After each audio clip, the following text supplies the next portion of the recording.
Monday night. And you know what that means. The Jersey First Television Network proudly brings to you the latest edition of Real Talk. And yes, I am the generational talent in Garden State media, and certainly I'll continue to be the weapon of mass disruption. Because, folks, my level of honesty, now more than ever, is truly necessary in this era of journalistic deception. That's right. It's me, Fernando Uribe. Happy February, ladies and gentlemen. Hopefully, you get a great start to your month here. I want to thank you all for tuning in from wherever and however you may be doing so right now on Facebook Live via StreamYard, also via the Jersey First YouTube page, and of course on all of our social media platforms. If you haven't done so already, please take a moment. Make sure you like us on Facebook. Of course, follow us on Instagram and Twitter. And for all you, obviously, that love to watch us on YouTube, if you haven't done so already, please subscribe. Click that button right there. And of course, like, comment, and share not just tonight's episode, but all the great content we bring you every single week here on Jersey First TV. Certainly wherever you get your podcast, whether it's Spotify or SoundCloud, download Jersey First. You can listen to us whether you're walking your dog. Hey, maybe just going for a morning run. Hopefully it's getting a little bit warmer, folks. It's February. Before you know it, it'll be springtime. Even though the groundhog just told us that we still have 6 more weeks of winter, guess what? Spring is right around the corner. We'll be out doing things. You're always on your smartphone, right? Well, guess what? Check out Jersey First anywhere at any time. And then, folks, I can't say enough what a privilege it is to be on the dream team of Garden State Media. That's right. It is Jersey First TV. Of course, brand new episodes of the Nader Narrative premiere every Thursday, hosted by my amazing tag team partner, the outstanding Elizabeth Nader. And of course, brand new episodes of Real Talk premiere every Monday night. Check your local listings, of course, for start times, and you'll see the absolute best analysis and commentary about everything going on in New Jersey politics and more. Certainly here on Real Talk with Fernando Uribe here on the Jersey First Television Network. Folks, you want to stick around for final thoughts. I have a lot to say because you know what? What a surprise. Another glorious month to kick off 2025. Folks, 69,000 plus views, all organic, folks. Nothing boosted, no ads are paid for, nothing sponsored on here, folks. Everything's organic because of all of you that take the time to watch us live every Monday night and, of course, to share the replays throughout the week. So, again, to all of you, I thank you for your support of Real Talk, and I'm deeply humbled by your support. And you know I'm not the most humble guy around, I mean, let's be honest. I'm deeply humbled by all of you that take the time to support Real Talk right here with Jersey First TV. Folks, final thoughts is going to be very entertaining tonight because, as we all know, this past Saturday, February the 1st, we saw the end of the line for not only the Jersey Journal, and good riddance to Ron Zentlinger. We wish him a very happy unemployment right now. And, of course, also not just the Jersey Journal, folks, but also a happy unemployment to Tom Moran from the Star-Ledger. Now, let me be very clear, folks. I mean, I certainly feel for all the employees working at the Star-Ledger and the Jersey Journal, the printing press employees, everyone who works in marketing, all the, obviously the delivery people, certainly people that do the editing. I feel for all of you. You don't deserve what happened. But unfortunately, when we think about evil in journalism, folks, we think about Ron Zentlinger and Tom Moran. And I'll be more than happy to send them a good riddance later during Final Thoughts. You definitely want to stick around for that, folks. Again, stick around because, I'll be having a little of this bubbly later on tonight to toast Tom Moran and Ron Zentlinger. So stick around, folks. It's going to be quite entertaining here on the broadcast.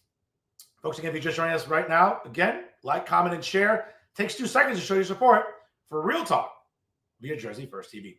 Folks, one of the things that I really, really enjoy on this program is talking about not just about politics, but talking about issues that matter to everyday New Jerseyans and everyday Hudson County residents.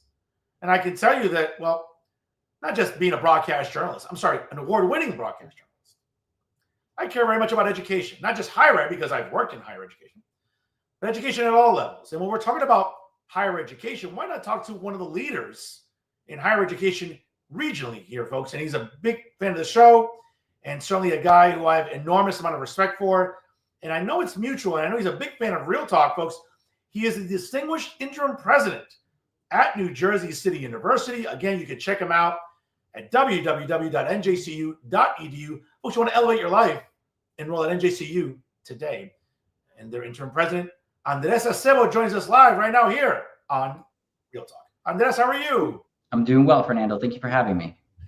Welcome back, man. And again, folks, if I haven't said it enough, make sure that if you want to elevate your life, your studies, you just want to empower yourselves. Enroll today at NJCU and visit njcu.edu for all the programs. And the new campus store is now open. So if you're looking for some new Gothic Knights merch, folks, check out the campus store there on Kenny Bullard. Mr. Interim President, how's everything on campus so far? We're doing well, man. 2 weeks into the new semester with a revitalized spirit that's been a long time coming, but an incredibly engaged faculty, staff, students. We just hosted today, as it would have it, our third installment of our inaugural Fire Chats presidential speaker series, where we hosted the former Chief Judge, first Cuban-born Chief Judge of the federal courts, Judge Jose Linares, class of 1975, on our campus. So bringing back a sentiment of community and engagement and a tie to legacy, right? But not for legacy's sake, trying to pave the path forward to a brighter, more bold future for our mission. Absolutely. And let's talk about that mission, because that has been one of the focal points for you, being named interim president. Congratulations. I know that the Board of Trustees just extended your contract, I think, an additional 2 years. Yes.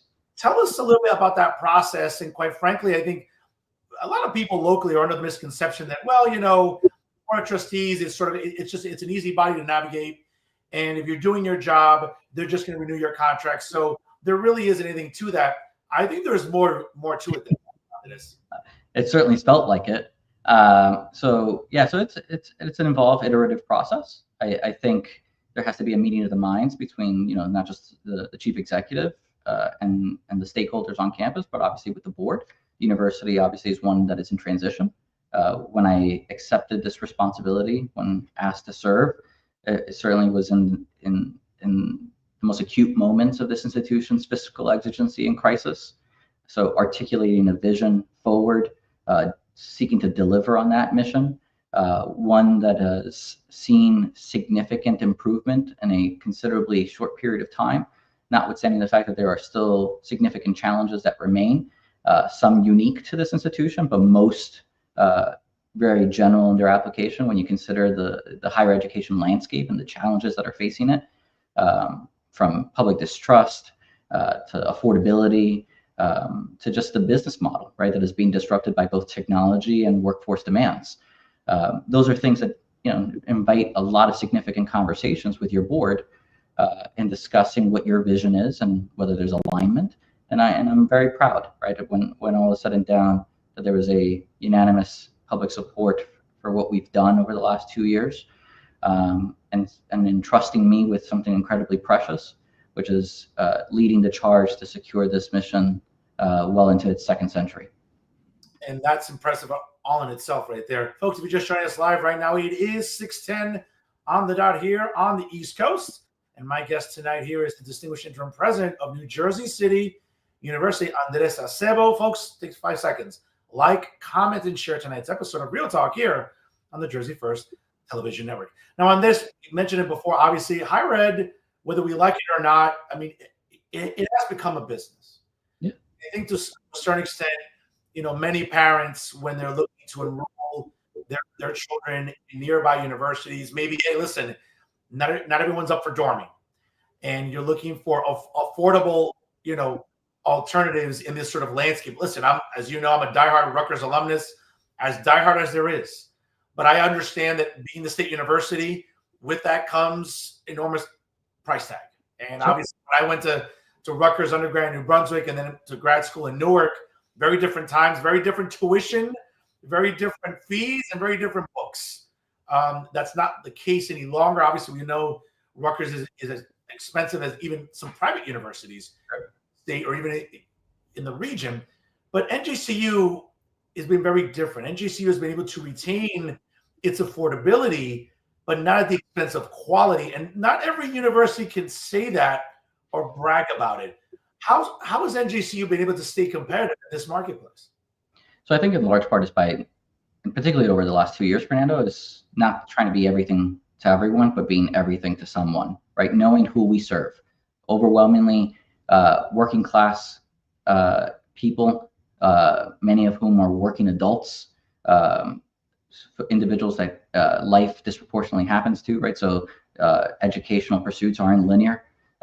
They stop out because they've got to help raise a family or take care of loved ones or care for someone, or careers take different trajectories, and so they come back later in life, really cementing our focus on who we serve. So Fernando, a lot, and I've shared this before on the program, NJCU is the state's oldest minority serving, Hispanic serving institution. For a long time, I think took for granted that distinction, and almost devolved to just being a minority Hispanic enrolling institution. So we've really tried to underscore the service aspect of our mission, of recognizing that we have an obligation because of accessibility and proximity to meet the demands of our community more closely. But the overarching role, right, is that most of our students, the overwhelming majority, are crisscrossing this campus in pursuit of something incredibly noble, the chance at a better life. It's a means towards economic and social mobility, what my mom calls ese papelito, right, that piece of paper that opens doors.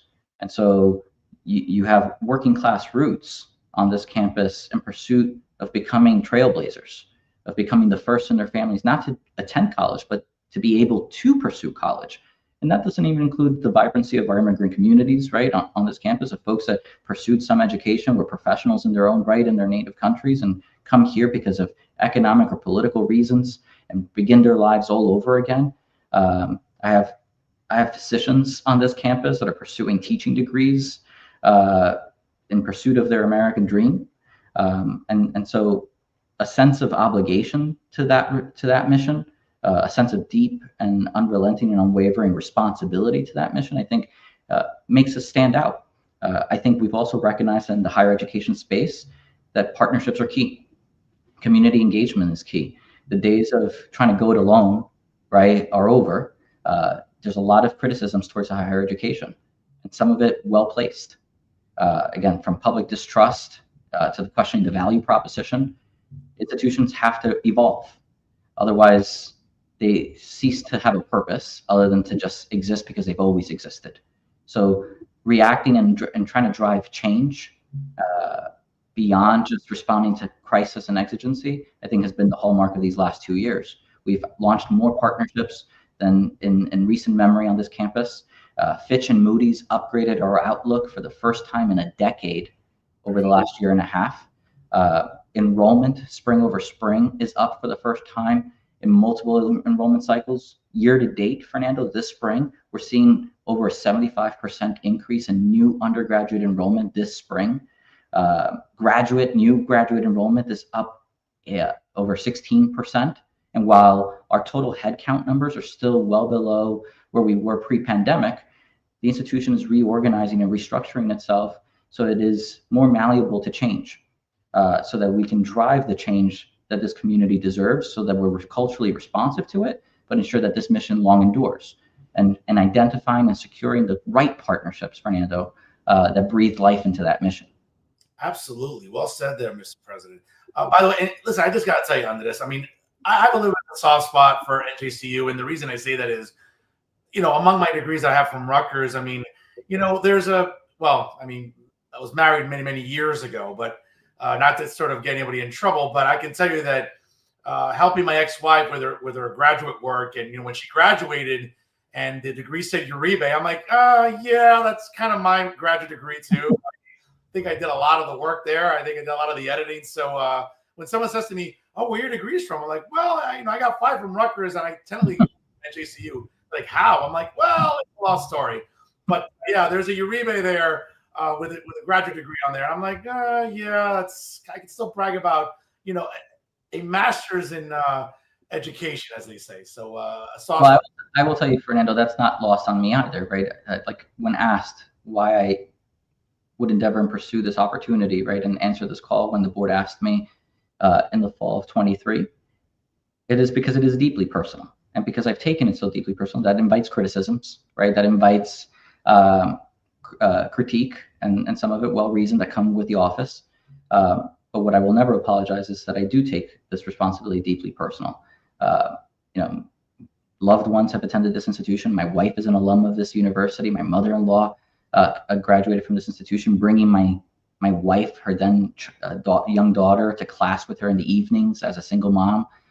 So, I have 3 children who have, Gothic Knight blood in them, right? Whose lives are possible because of this. I mean, and that's not even counting the educators growing up in Union City and as a proud product of Union City Public Schools, who were Jersey City State College NJCU graduates, right? That poured so much of themselves to me in very concrete and direct ways. My story is only possible, but even though I'm not an alum, it is only possible because NJCU exists. Absolutely. Well, there. Let me just sort of get into another interesting conversation that's been going on, though, on this when it comes to NJCU. And we've been seeing over the years that, again, because of the business model, listen, not everyone's Rutgers, right? Not everyone's getting $100 million in taxpayer money when it comes to subsidizing the state university and other schools as well. And what we've seen in recent years, obviously, we've seen Bloomfield College being absorbed into the Montclair State University system. We've been hearing the same whispers about William Patterson University. We keep hearing some whispers now that Montclair State University and even King University are maybe in talks with NJCU about maybe being absorbed into that university system. What can you share with us tonight that can maybe ease some fears, whether it's parents that have their kids enrolled there and are concerned that, well, they get absorbed into this university system, maybe tuition goes up, fees go up, the cost of books and housing goes up. What can you share with us tonight that can maybe help alleviate any uncertainty about this? Yeah, thank you for this opportunity, Fernando. I think first and foremost is that any conversation, any discussions is about ensuring the long-term sustainability of our mission.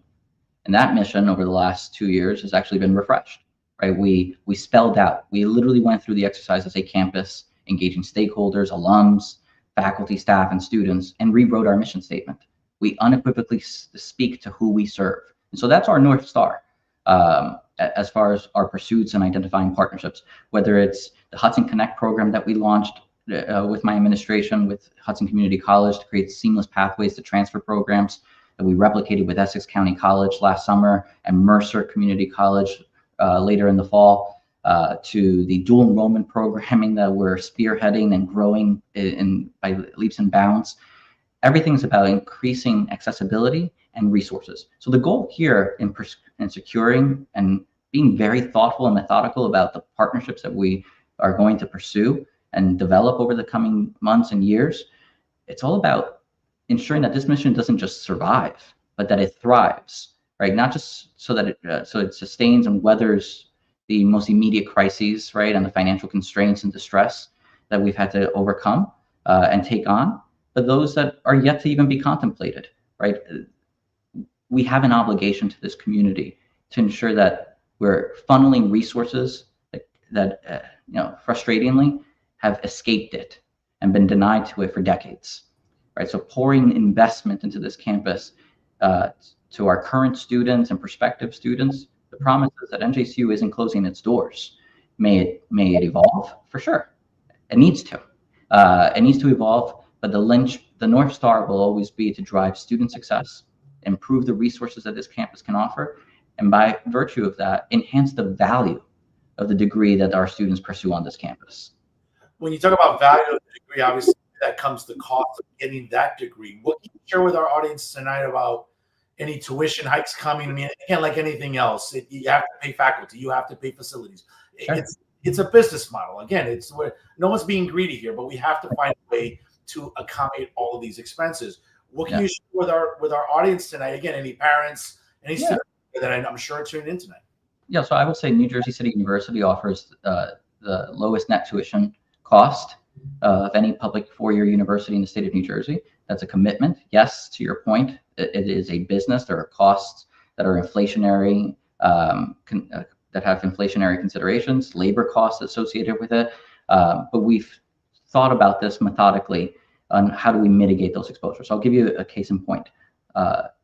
this past July, when the Board of Trustees approved its new budget, it came with a 3.5% increase to tuition and fees. What didn't get as reported, right, is the fact that we became the first public university in the state of New Jersey to include the cost of books and resources in your tuition. So on average, our students saw about a $700 decrease to their cost of attendance per student on our campus. Absorbing that was critical.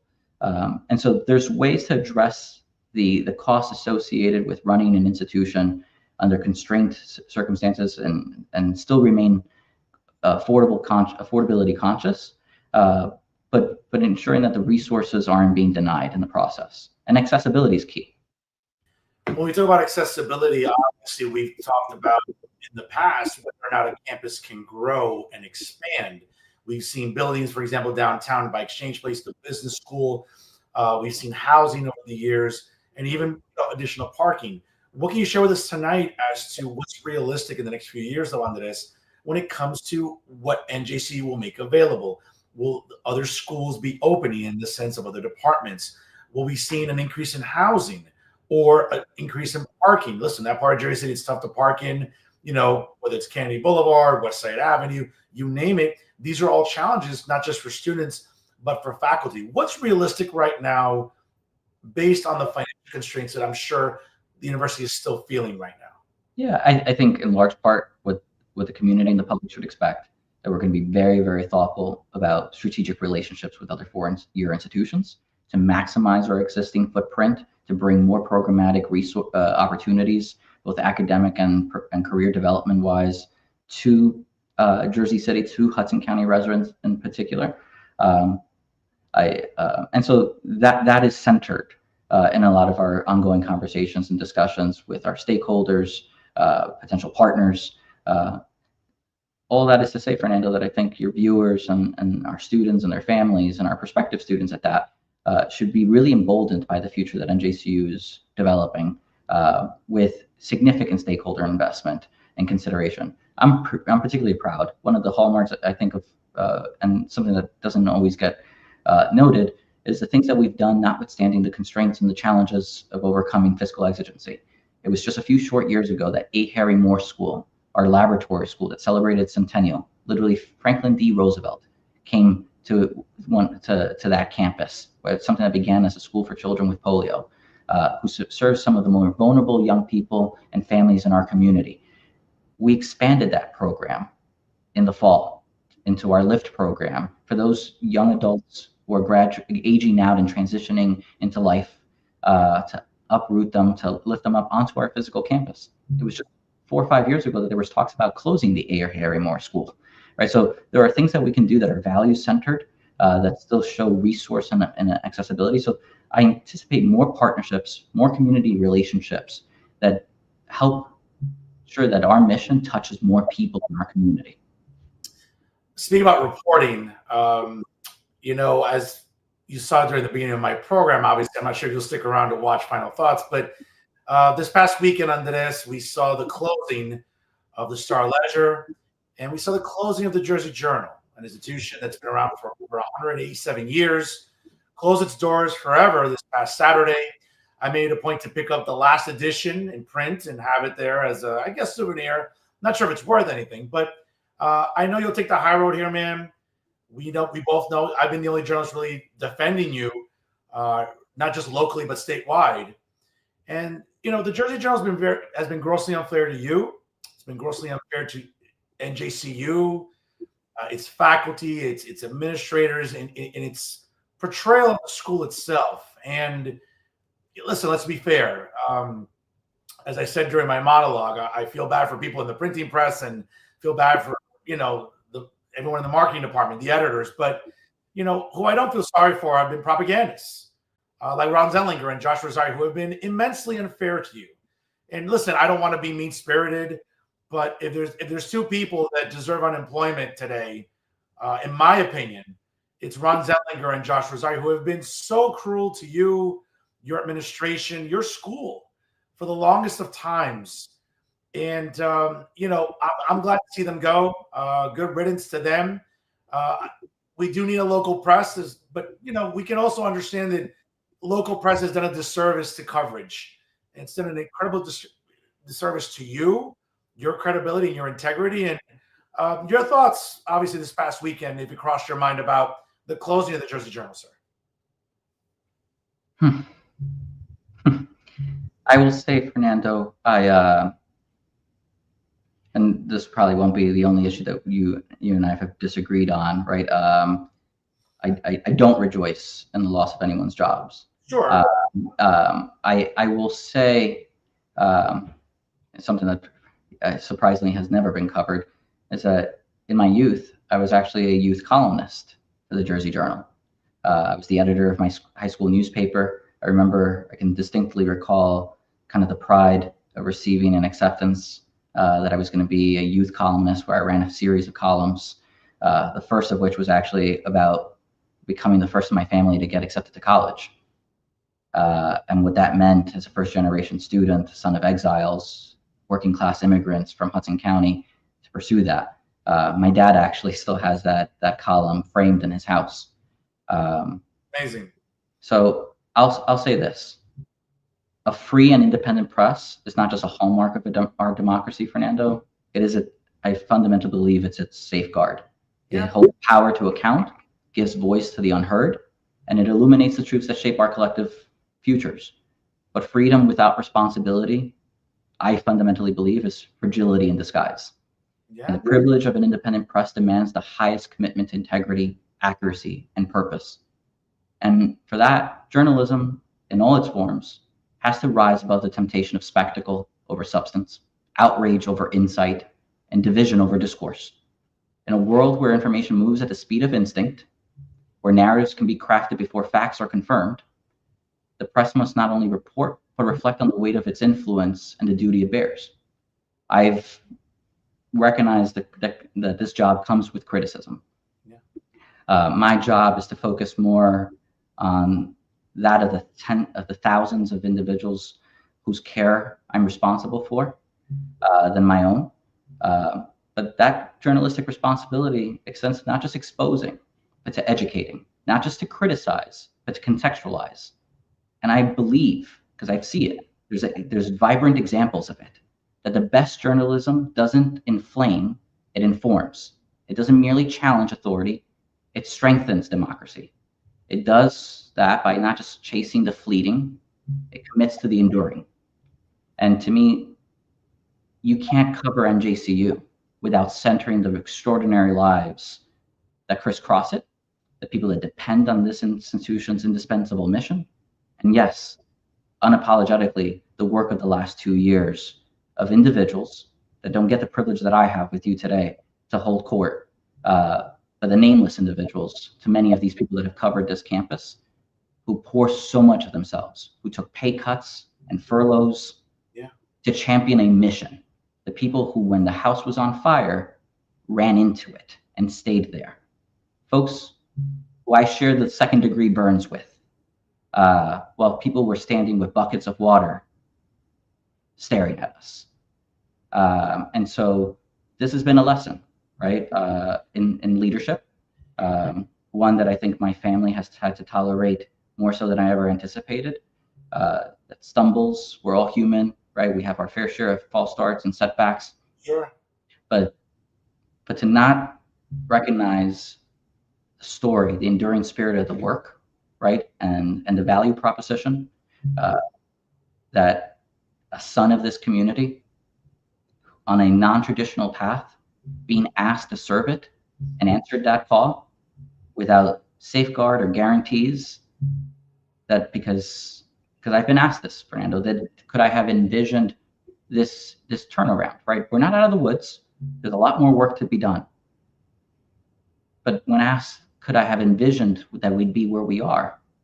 The answer is without reservation, absolutely. Because I had faith that if we just emulated the grit and resilience and resolve of the students and the faculty and staff and the broader community at large, this institution's best chapter would yet to be written. Andres, that was beautiful, man. I think that was, as you want to talk about taking the high road. I mean, dude, you're so high. I mean, I think you've broken elevation here. No, but you broke it down beautifully. And again, I appreciate the decorum you've demonstrated here tonight in talking about this is it's been difficult, and let's sort of just break it down in sort of real world terms here. I mean, it's been difficult. I mean, there's always a challenge for us, right? We're the children of immigrants, whether we've had to learn a new language, whether we've had to overcome obstacles in our learning, whatever the case may be. I mean, the bottom line is that, looking at our examples, looking at being, the children of immigrants, seeing the work ethic of our parents. I mean, I look at my parents every day, and there aren't two people I admire more than my mom and my dad. Of course, the rest of my immediate family as well, because they're all immigrants. Mm-hmm. I can imagine leaving my homeland with nothing but a suitcase because of totalitarianism, because of communism and socialism. Yeah. And authoritarianism, and coming here not knowing the language, not having a skill set yet, and to make a life for yourself and to make a life for me. I mean, I'm forever grateful. So the reason I work as hard as I do to brandish my legacy with the Uribe Gonzalez name is for them, is to show that, hey, your sacrifices were not in vain. You didn't just bust your ass here for nothing. I'm trying to keep our names alive with a good work ethic and a good reputation. And I think we can both share that, man. Yeah, I will tell you, look, I've shared this in some circles, but I'd be remiss to not share it in line of this kind of really heartfelt and candid discussion. And I appreciate, this wasn't expected, and I sincerely appreciate the forum for it. Every single day that I walk into this campus, there's two things that I look at: the pictures of my children and the compass that my dad used to come to this country. On a makeshift boat with nothing but the shirt on his back, through an unforgiving sea, and seeking refuge, exile in this country, before I was even a thought to him. And that in this country, this glorious and as imperfect as we sometimes prove to be, right, the best hope for mankind, a land of vast opportunity that, yes, is disproportionately still denied to far too many, but that my degree, my pursuit of higher education continues to be my compass, right? Charting courses, right, to uncleared and uncharted territories and spaces, that I enter places and spaces that never contemplated the likes of me walking into them. And that can be a lonely proposition, right? When you walk in, when you've got to justify your existence because you don't fit the mold, but then there's the responsibility and the joy of walking this campus and seeing my own story reflected back at me as the son of immigrants with working class roots from Hudson County, attending public schools, just like the vast majority of our students on this campus, who see me, who have conversations with me, and they look and it's like, that's the only Hispanic leading a public university in the state of New Jersey in 2025, the youngest person to ever lead a public university. And yes, notwithstanding the non-traditional path to this role, as imperfect as I've executed, I like to think that I'm a better leader today than I was when I started. And I hope that when my tenure comes to an end, I will be better then than I am today. That course was set because of sacrifice that I inherited, right? The perseverance, the persistence through insurmountable odds, that Andrés Acebo gets to walk in and be introduced as president of a university but he's the son of a woman who took care of other people's children and cleaned other people's houses, and a father who waited on tables until the pandemic brought him in a retirement in an unexpected sense. And that I have this privilege of influence, right, to share my story and to amplify that of the experiences of the students that crisscross our campus. And that sometimes gets devoid, right, because leaders, Fernando, I've learned, are not the ones that climb ladders.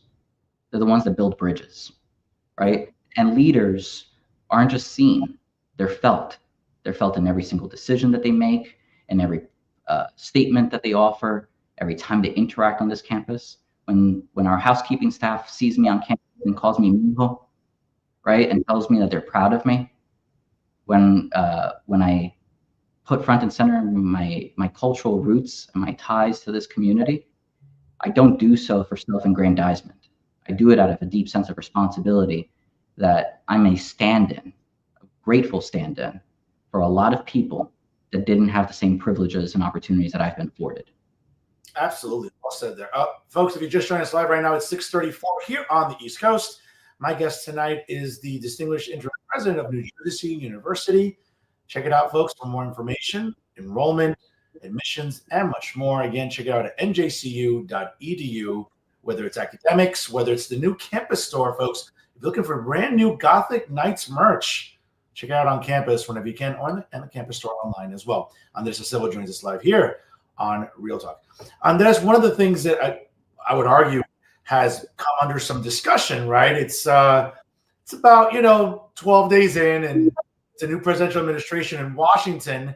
It's a new sort of political, social climate to some extent. But Three Little Letters seems to be coming under considerable discussion and scrutiny, more so in government, maybe not so much in academia, but DEI, diversity, equity, and inclusion, really elicits a lot of reactions in different people. When it comes to not the governmental part of it, but when we talk about academia and higher education, that too comes with some scrutiny as well about what DEI does or what it doesn't do. What can we clear up as it pertains to misconceptions about DEI when it comes to higher education? Yeah, I think I appreciate that. I think to your point, I think it gets over politicized and misunderstood. At the end of the day, and look, the academy needs to understand that some of the criticism against it is fair and well placed.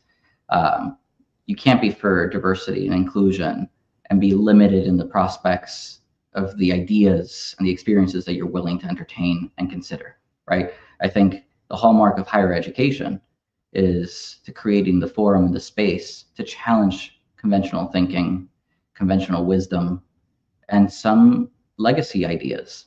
And so DEI in this space, particularly at an institution like New Jersey City University, where you have organic diversity, right, by virtue of where we're located and the people that we're privileged to serve.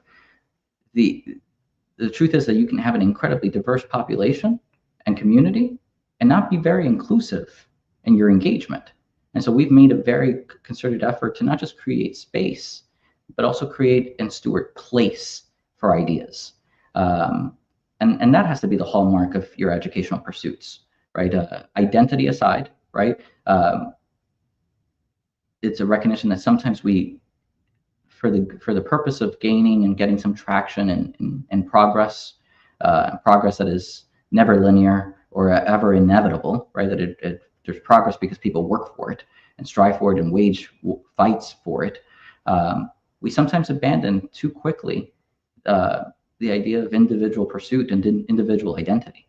I'll take a case in point, right? Because this is the community that I feel more comfortable speaking to. The Hispanic community isn't a monolith, right? You look at the political trends. We come from all creeds, all colors, all across the political spectrum, and yet the conversation centers too often around us as almost like in general terms as a monolith. So I think DEI's greatest challenge in higher education is highlighting the value proposition that is added by ensuring equal opportunity and equal access to opportunity on our campus, because there's inherent benefits to every participant in that space. You get exposed to the thoughts of different walks of life. And I think, and we talked about this in the past, a truly educated mind is the one that is prepared to question their own ideas before they question someone else's. And the only way you do that is when you're confronted with the lived experiences and the perspectives of individuals whose shoes you've never walked in.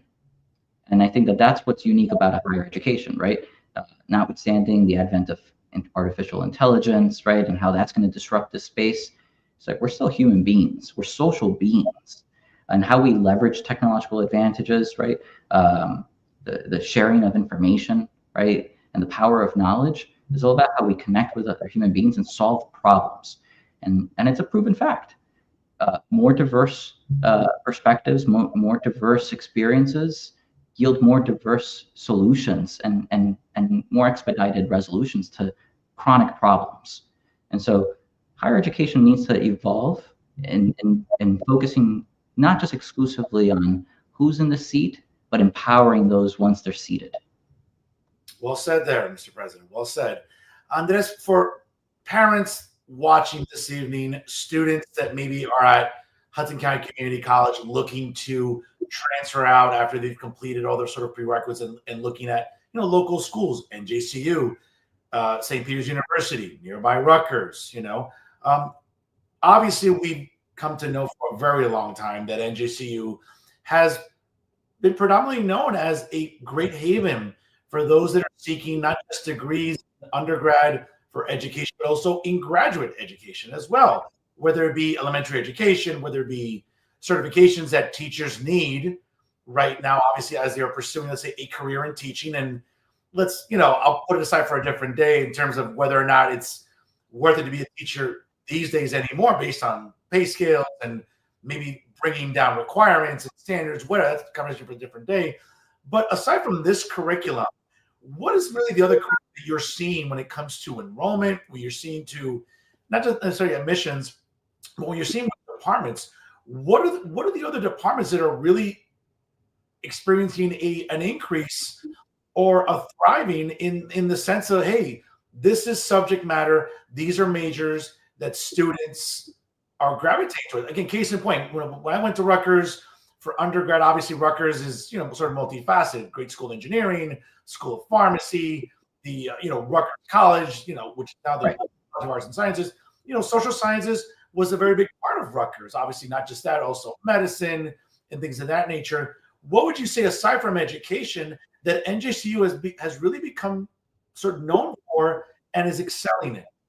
Yeah, I think meeting the demands of the workforce as it is today, that no one institution can fully address, right? So one in particular is our nursing program.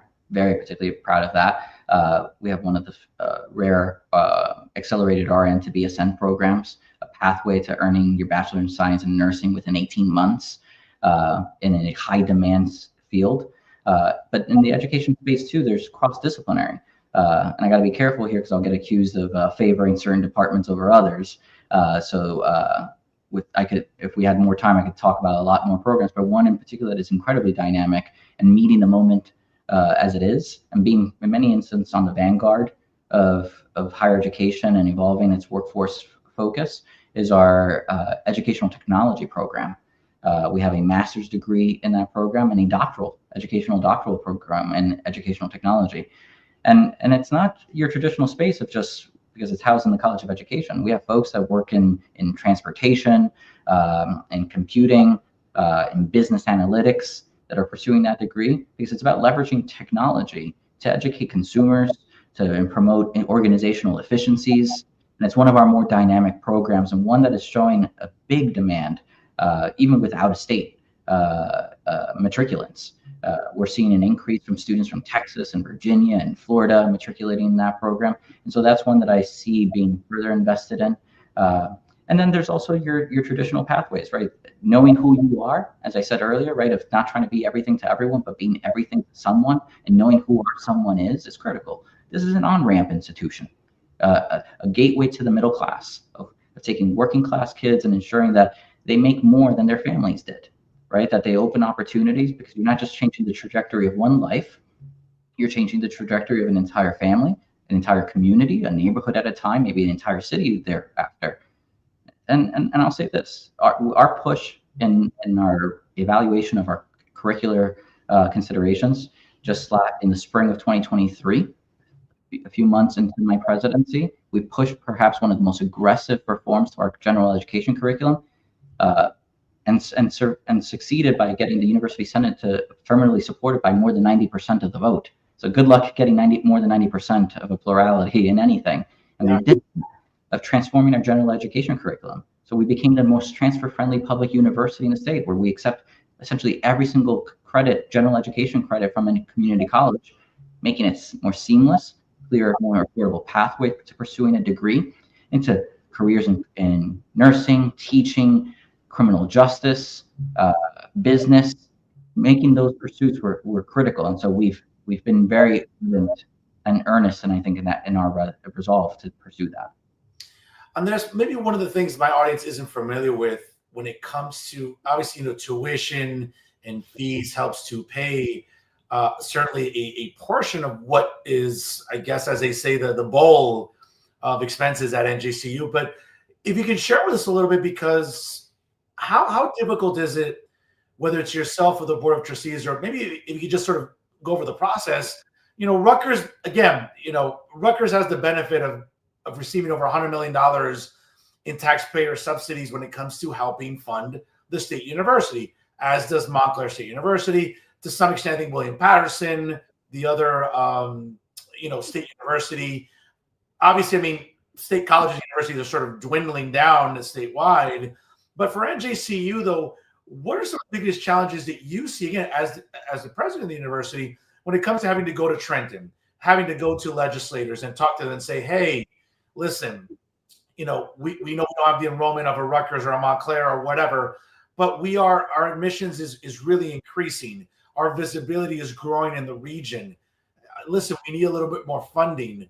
What's the process that goes into it? I mean, it's not, going to Trenton groveling, but Sure. what's the process that goes into having to talk to legislators and ultimately the governor's office? Because, at the end of the day, it's budget season, and not to get too political on here, but obviously the state budget's been getting bigger than a kid in a candy store. But now we're seeing that, Trenton, it's talking about its belt a little bit, a freeze on state hirings when it comes to state employment. There's this sort of mantra about cutting spending mysteriously now after 7 years.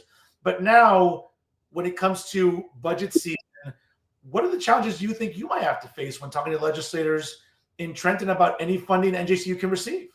Yeah, I think, look, the challenges are real. There's no money tree, right? So we're mindful of the fact that at the end of the day, you've got to be able to articulate a value proposition that justifies taxpayer investment. And so I've taken the approach of describing appropriations as investments. And we're not asking for an investment to preserve status quo, right? We're seeking investment to transform the delivery of higher education, four-year degrees and above, at a regional public comprehensive in the state's most densely populated area, most diverse area, being on the advent, if you will, of significant transformative change in higher education while ensuring the strengthening of an indispensable mission. New Jersey, and I will say that the progress that we've achieved over the last 2 years is not to be credited to any one individual. I'm particularly proud of how we've partnered with the state of New Jersey, with the governor's office, our legislative delegation, and particularly in Hudson County, being led with state senators and my hometown mayor, Brian Stack, and Senator Raj Mukherjee and Angela McKnight, the Latino caucus, the Black Legislative Caucus, all coalescing around a mission of what this place represents, and that it's susceptible to change. And you need only look at the last 2 years. Most of the stabilization funding that we've secured, that we've worked hard to lobby for, has gone to addressing decades-long deferred maintenance on this campus that by some estimates could be as high as over $100 million worth. That didn't happen overnight. That didn't happen in the last 5 years. That's decades in the making. And that's debt. Any dollar that I'm spending to repairing pipes and changing boilers and chillers isn't going to improving academic resources and opportunities for our students. And so articulating that with being mindful that this institution needs to evolve, but it also is a signal that higher education more generally, and public higher education at that, needs to evolve. The delivery of it is ripe for innovation. And the investment that we're seeking is invest in agents of disruption. This isn't, we're not seeking a handout. This is about a hand up, right? To do right by our students, our faculty, and our staff, with a sincere and heartfelt commitment that the last 2 years, if anything, shows a willingness and an ability to change, to reform the way higher education and public higher education on this campus has been delivered, and that the value proposition warrants significant investment.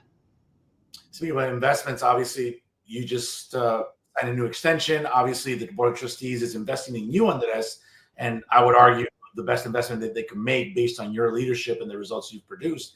Having said that, I hate to sort of use this sports analogy because we can't predict the future, but when a ball player signs like a max contract with a franchise, it's almost like, well, it's indicative that they want to retire there. Do you feel the same way about how you want the trajectory of your career progression when it comes to your presidency? And you're still a young guy, obviously. I mean, you're much younger than I am, but when you look at your career progression, do we see NJCU as, hey, this is where I want to retire? I will say this place speaks to my soul, and it nourishes me in moments where I need it the most. There are hard days. Sure. Right? Not every critic has a cheap seat, right? Sometimes they get free admission to the front row. Yeah. And so that weight is heavy.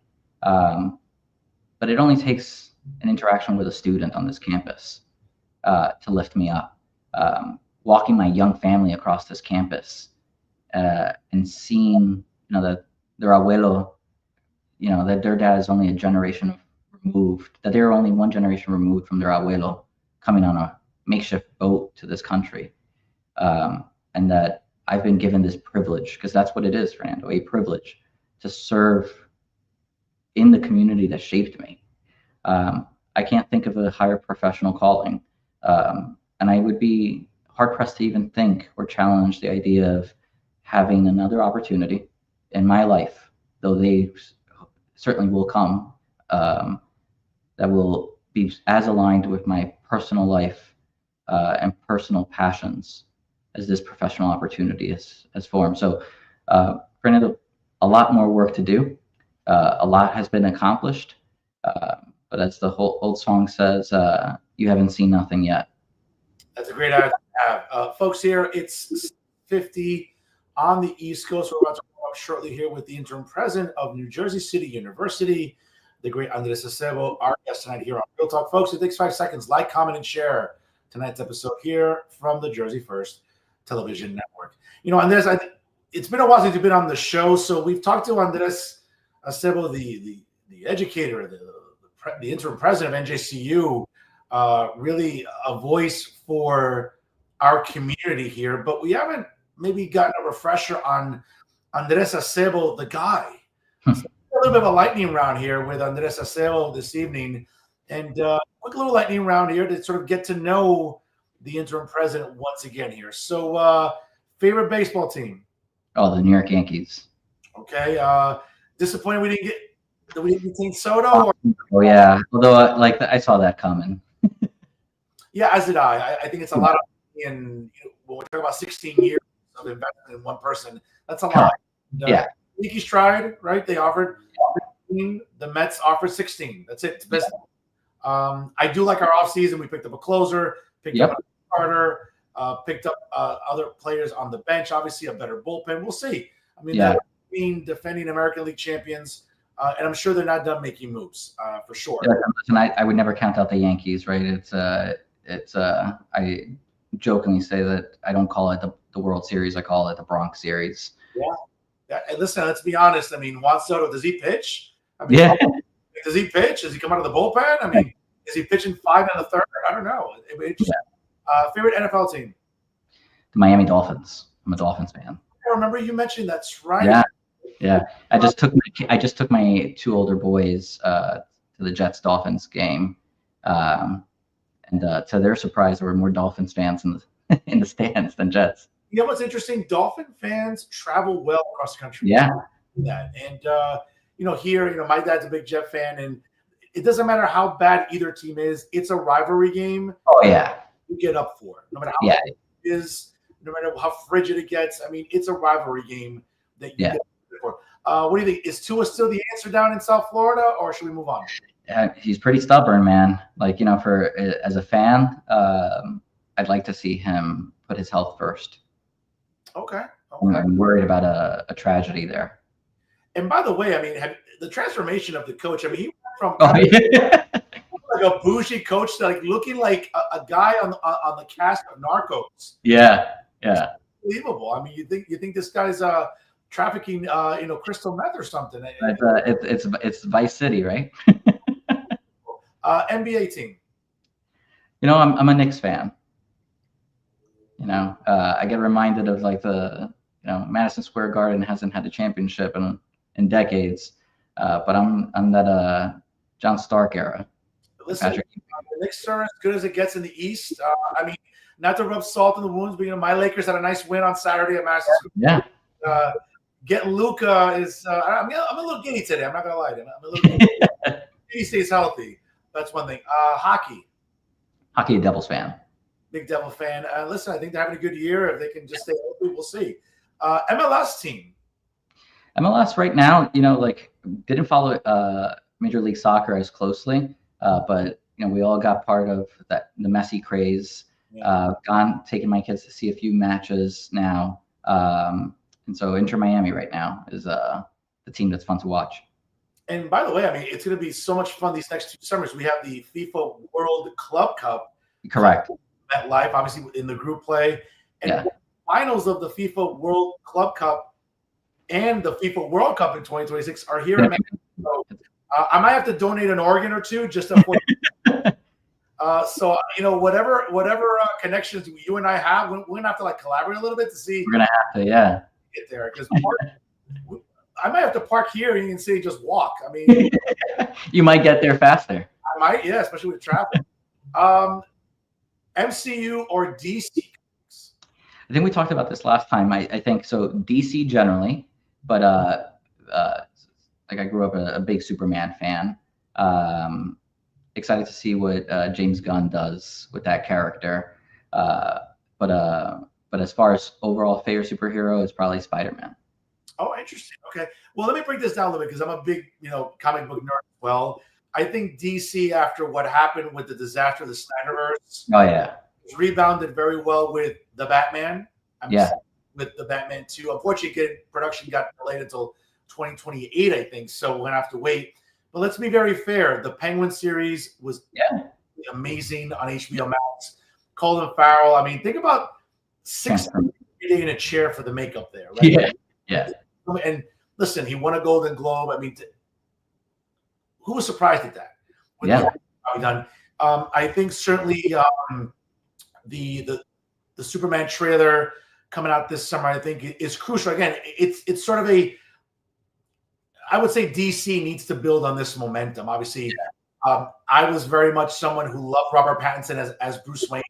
It's a different Bruce Wayne. Remember, this is a Bruce Wayne that's only 10 years removed from the death of his parents. Unlike the other Batmans we've seen from Michael Keaton to Val Kilmer to Christian Bale to Ben Affleck. I mean, we're talking about guys in their mid to late 40s. That's not all, by the way, folks, so don't get it twisted, all right? 40s is but it's a very young Batman, and this is a detective Batman, investigative Batman. That's what Batman is, folks. If you read the comics like I have, as I'm sure Andrés has as well, knows this is a very detective-oriented Batman. So I like what's going on. Yeah. Obviously, with what's happened with the Batman, we'll see villains come in the new Batman. I do the idea, though, Andrés, that let's keep it realistic. I mean, the ideas of a man-bat or Ace. What we liked about the Batman was a realistic Riddler. We've seen sort of the Easter eggs of a new Joker, perhaps. Right.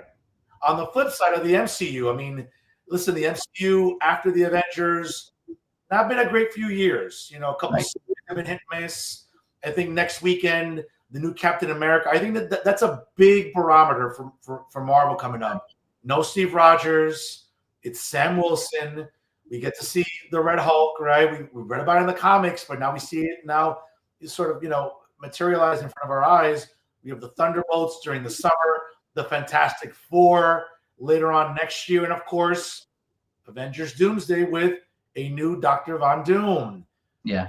Johnny Jr. I think it's a big couple of years coming up for the Marvel Cinematic Universe because let's be honest, it's been a bit of a buzzkill since Endgame. It's a lot to sort of live up to.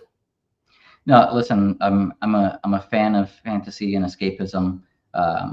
There's a picture somewhere floating around. I mean, Christopher Reeve is forever my Superman.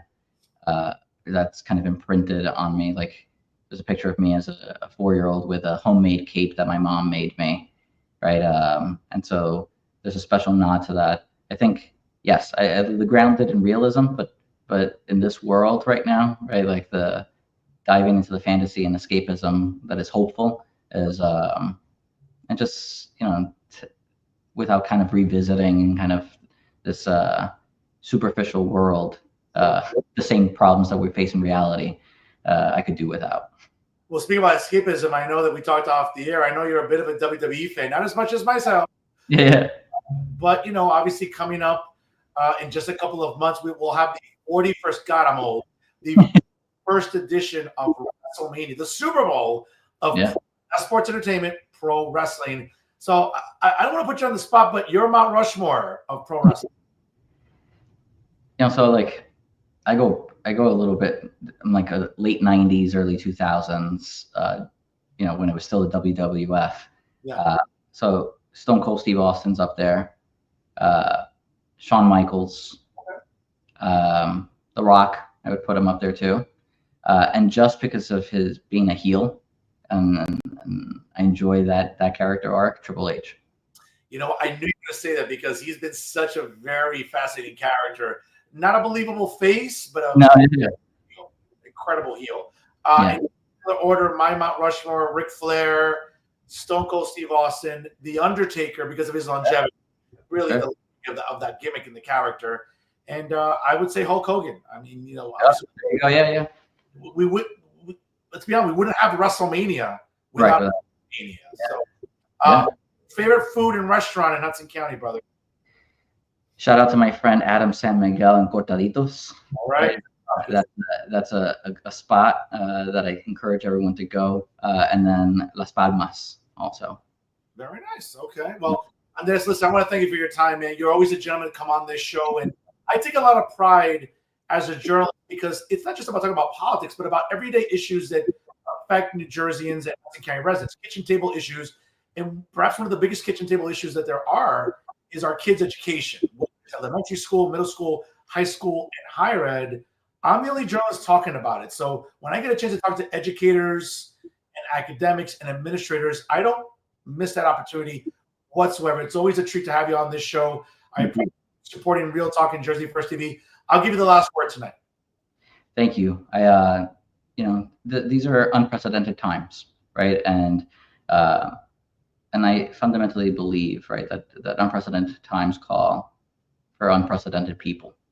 And I think, particularly for your viewers across the state, but in Hudson County in particular, there are extraordinary people who live lives of meaningful dignity and purpose, and who are one generation removed from the opportunities that folks like you and I are afforded because of chance of history. And so the last word, I think, would say that to not relent on hope, right? To not give up on hope, that it's what sustains our community. Well said there. Folks, keep the comments coming. A lot of flattery your way there on this here in the comment section. So I'm really, really happy for everyone tuning in tonight here. And of course, commenting and sharing tonight's episode. On this, God bless you, man. Let's grab dinner soon. And once again, congratulations on the extension and certainly the exceptional job you're doing there at NJCU. Folks, he is the interim president of New Jersey City University. Again, visit njcu.edu for admissions, enrollment, and even their new merch in the online campus store. Folks, if you want to get down with the Gothic Knights, visit njcu.edu for much more. Andrés Acebo joins us tonight. Andrés, God bless you, and give my best to the family. Thank you for supporting Jersey First TV. Take care, brother. Take care. Be well. Thank you. Take care. Folks, good stuff there with Andrés Acebo, the interim president of NJCU, and certainly a guy that deserves incredible praise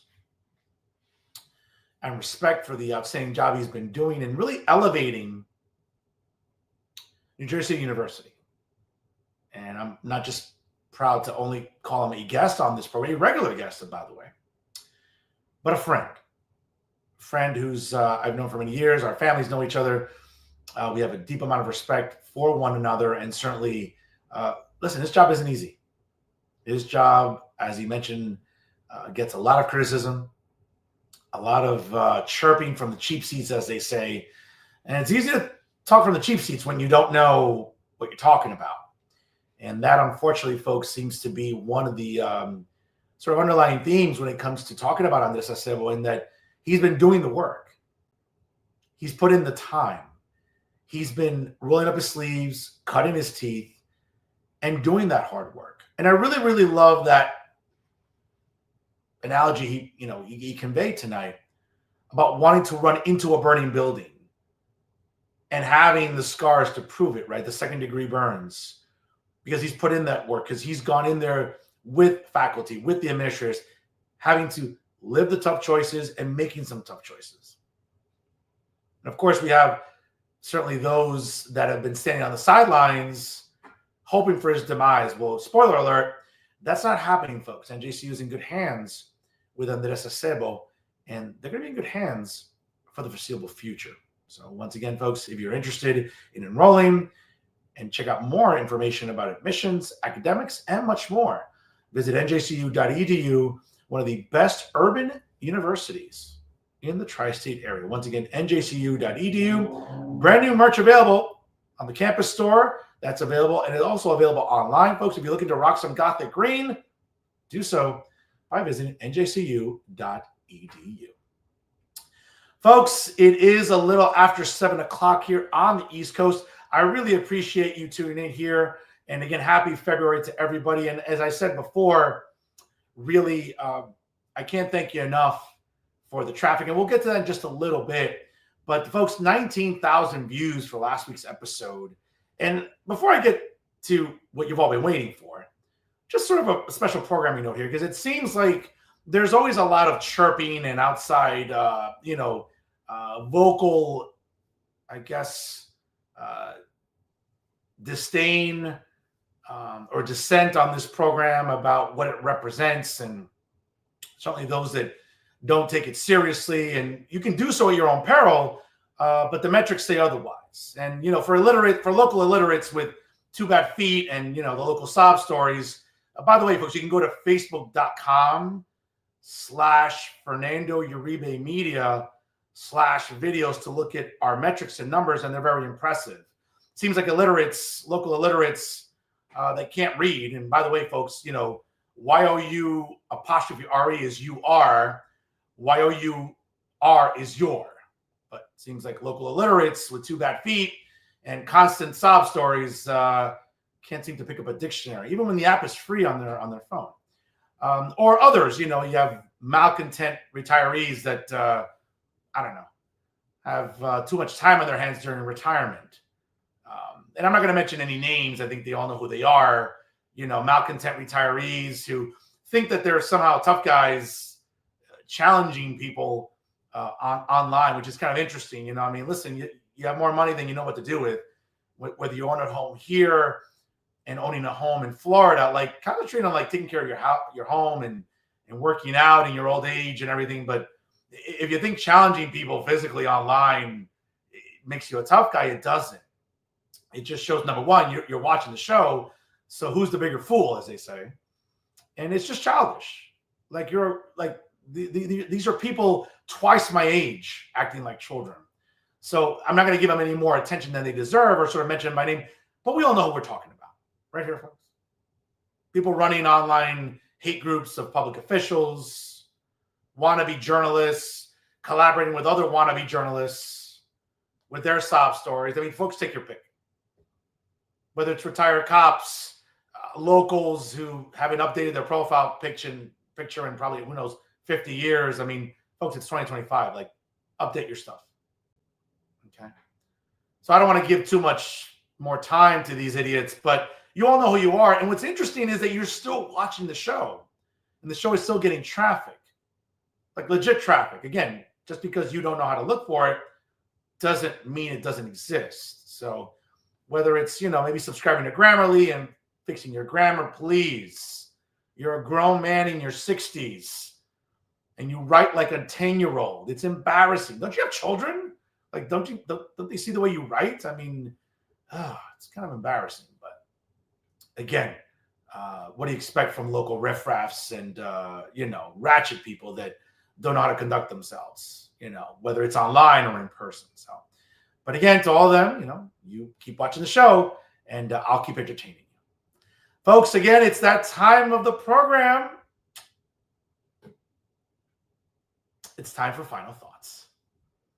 And yes, folks, let me just add on to something that Andrés Acebo, our guest tonight, broke down beautifully. And yes, and folks, a free and fair press is essential to our democracy. Not propagandists, not professional instigators or agitators, like real journalists that are either reporting the news or dissecting the news. Now, here in Hudson County, we still have the good fortune of having incredible news sites. And let's be honest, the king of the castle, right at this present time and for the foreseeable future, is going to be John Robert Highness, the editor of the Hudson County View. But right alongside him, obviously, are great journalists in their own right. James De Los Santos, the editor of HUDPost. Aaron Moreau, the editor of the Jersey City Times. Certainly Steve Lennox, who oversees the tap-intos in Hoboken, Jersey City, and Bayonne. Of course, Hoboken Patch, along with Hudson TV at HudsonTV.com.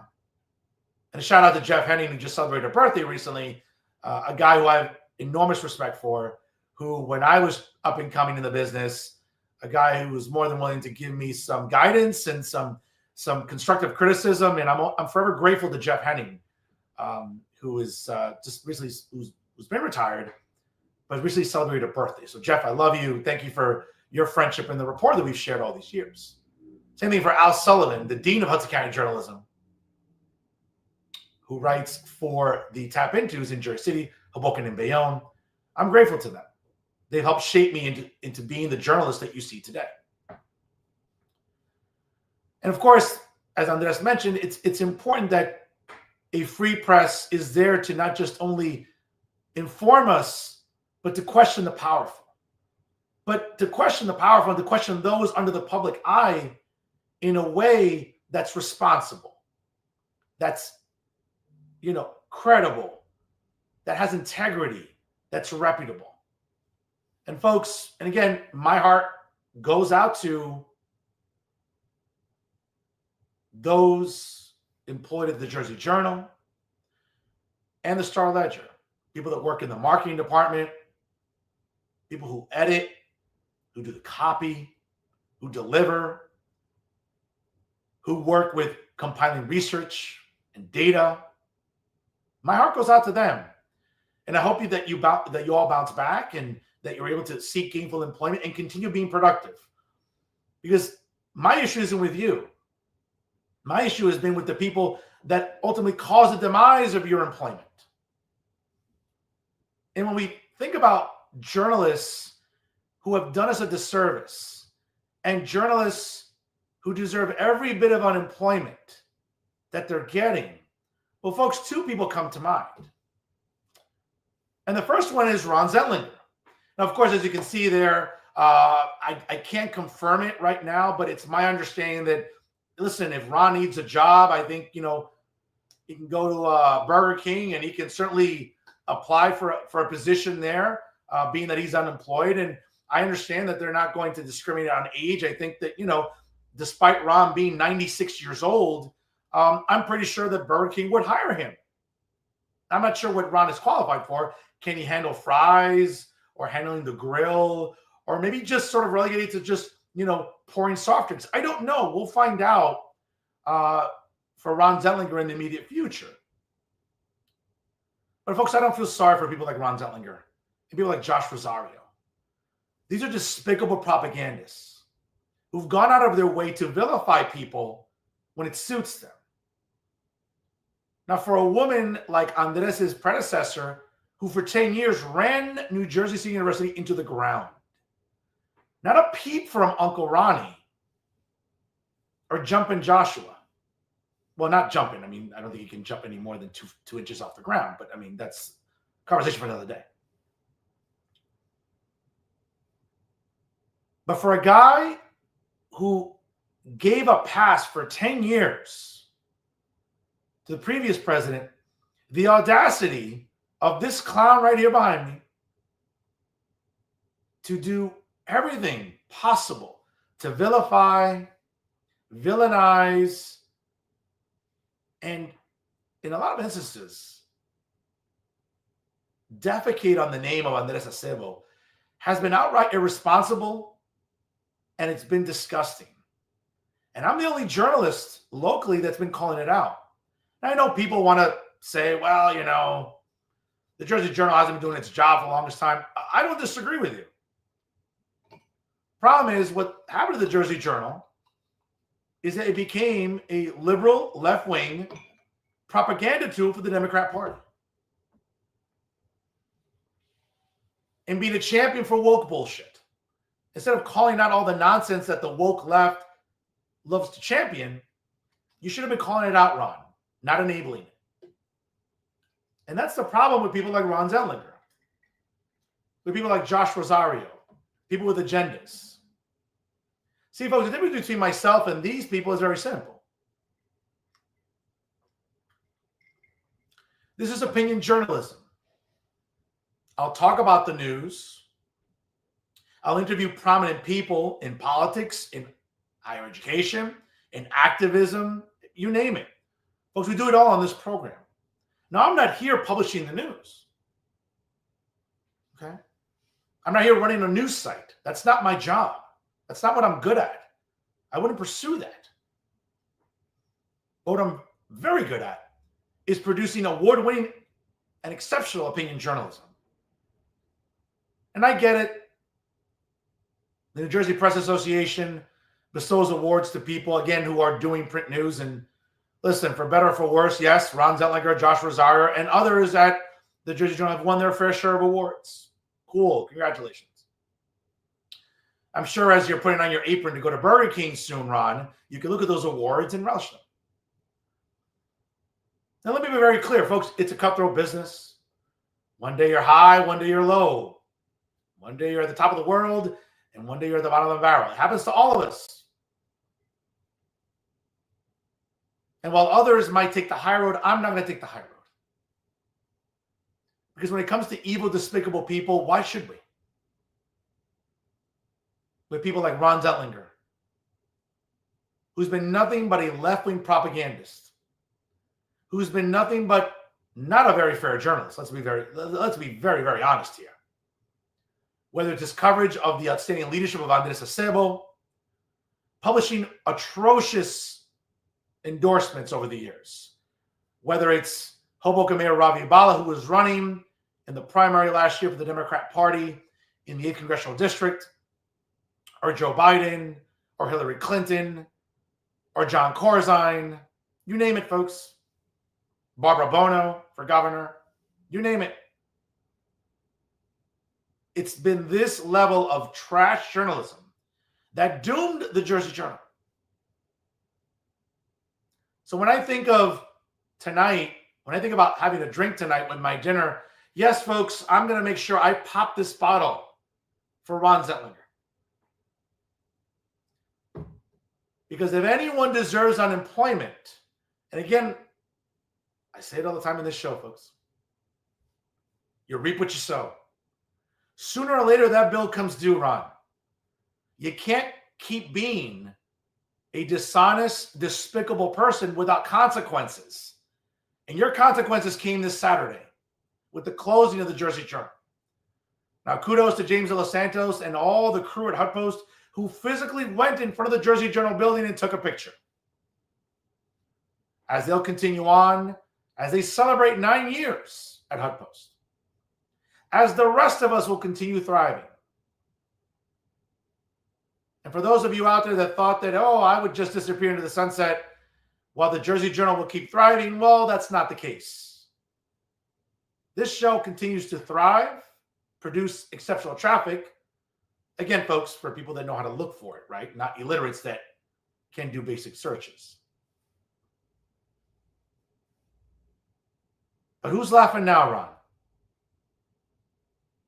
Who's the one that's going to keep producing award-winning journalism? And who's going to go to the grill and make sure the hamburgers aren't burnt? Not me, but Ron Zettlinger. So again, people said to me, maybe I should have a little compassion for Ron, have a little empathy for Ron. Again, he's 96 years old and, he just got laid off of work. And maybe, Fernando, be a little kind to Ron. And I thought about it for a few seconds, but I said, nah. Having your way. Your season today. Having your way.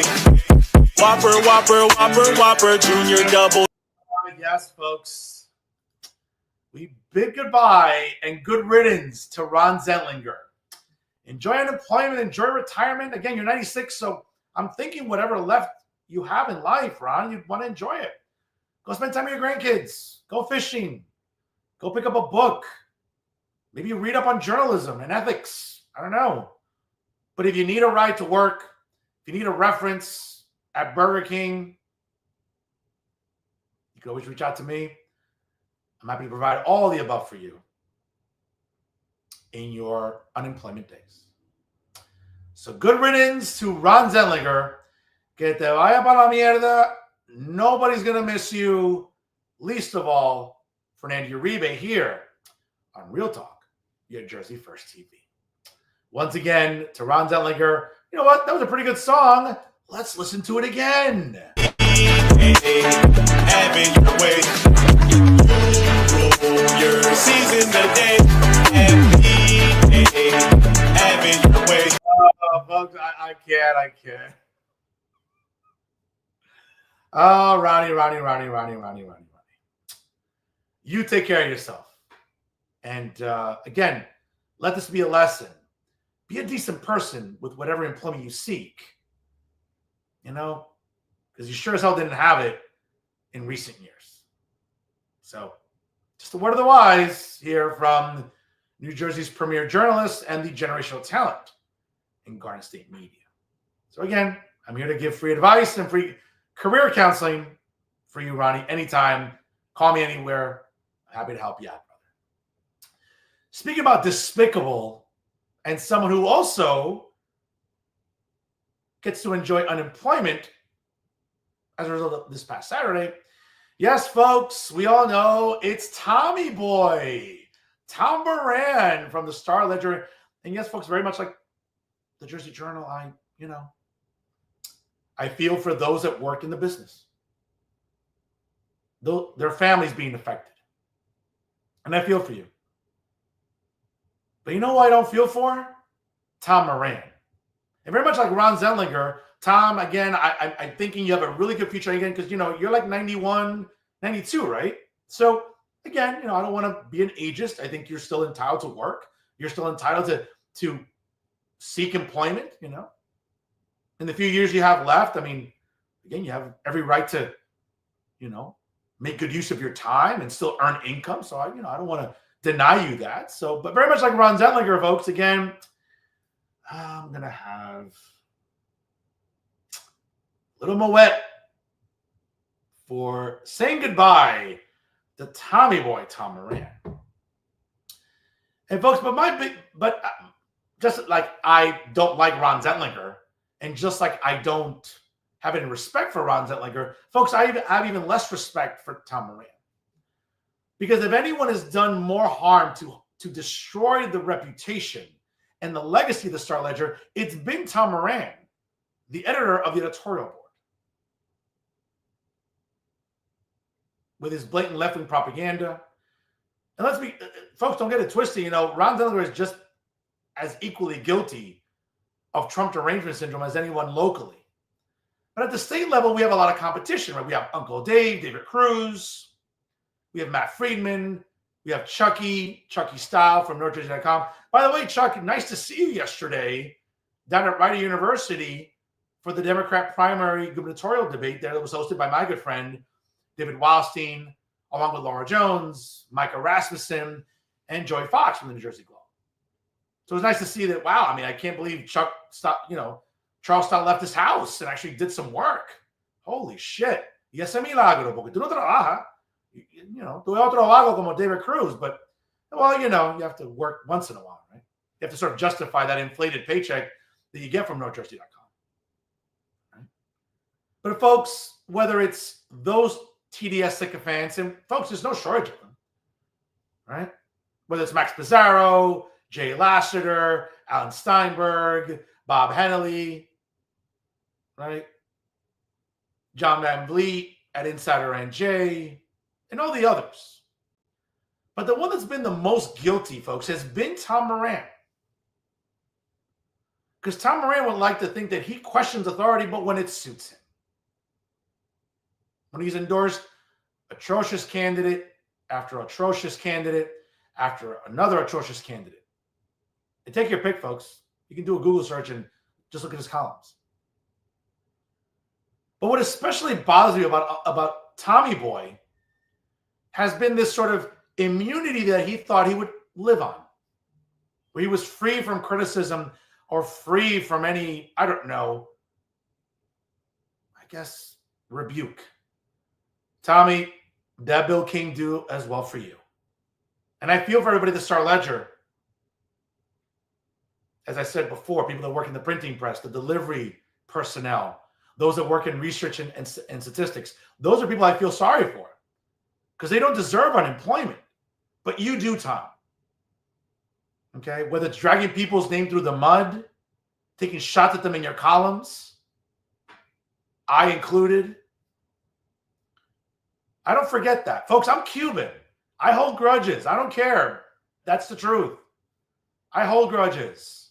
I'm petty like that. Because folks, I go out of my way to be a decent human being. I go out of my way to not go after people. But when you come pick a fight with me, again, you don't want the smoke with me. Because for people online that they think that they drop bombs, mother effers, I drop nukes. We're not the same. And Tom Moran's no exception. So for a guy like Tom Moran, who for years has been blatantly dishonest and has been a propagandist for the Democrat Party,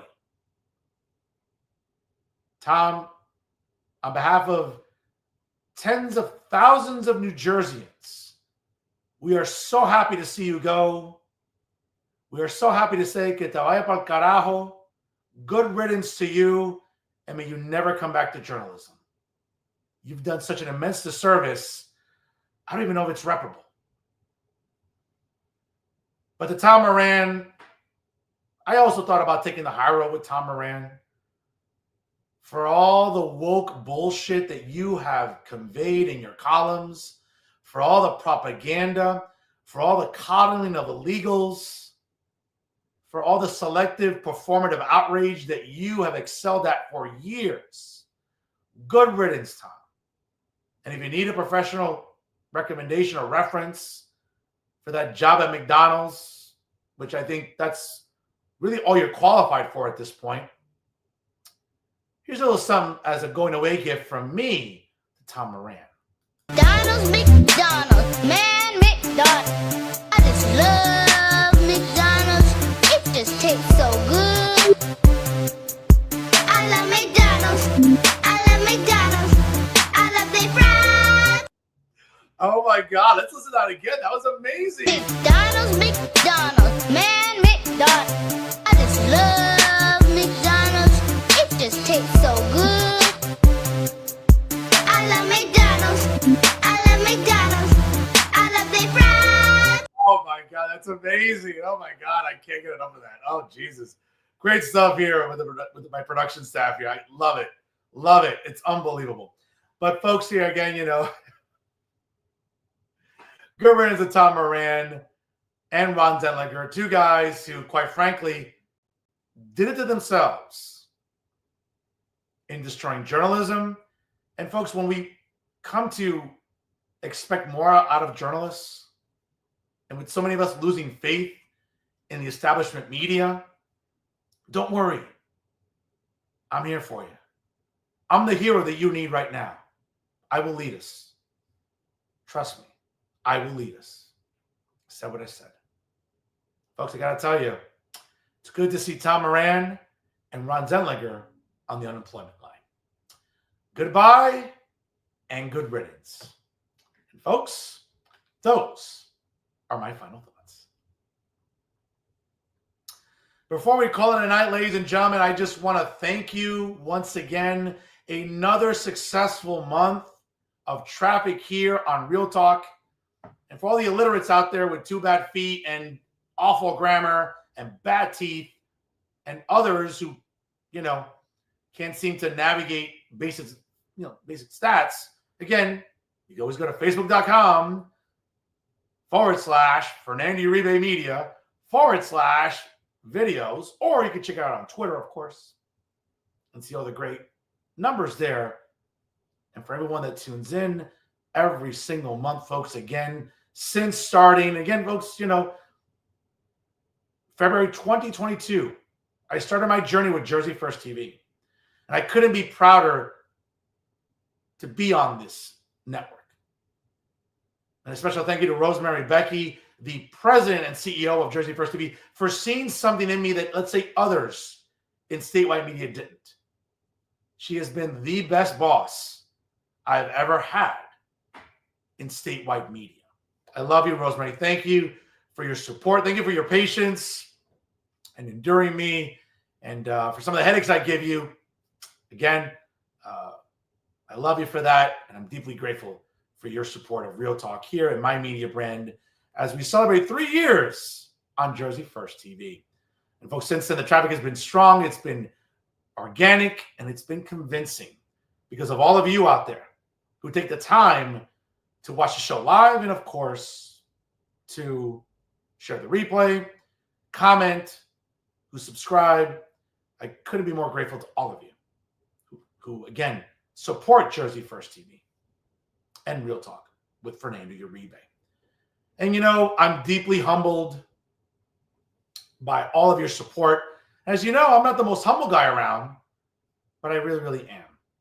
So here's humble Fernando saying, thank you, everyone, to my family, to my friends, to my colleagues, to my neighbors, to my classmates that tune in, even to my frenemies and the outright haters and enemies altogether. Without all of you, this number would not be possible. So I want to thank you from the bottom of my heart. Yes, folks, I do have a heart. I know sometimes people think that my soul is as black as my jacket, but no. I want to thank you all for making Real Talk with Fernando Uribe an absolute success. Okay, that's humble, Fernando. Let's get into, cutting a promo, Fernando. All I do is win, win, win, no matter what. Got money on my mind, I can never get enough. And every time I step up in the building, everybody hands go up. And they stay there, and they Oh, yes. Well, let's listen to it again. all I do is win, win, win, no matter what. Got money on my mind, I can never get enough. And every time I step up in the building, everybody hands go up. Oh, yes, folks. Once again, thank you to everybody who make Real Talk with Fernando Uribe the continued success that it is.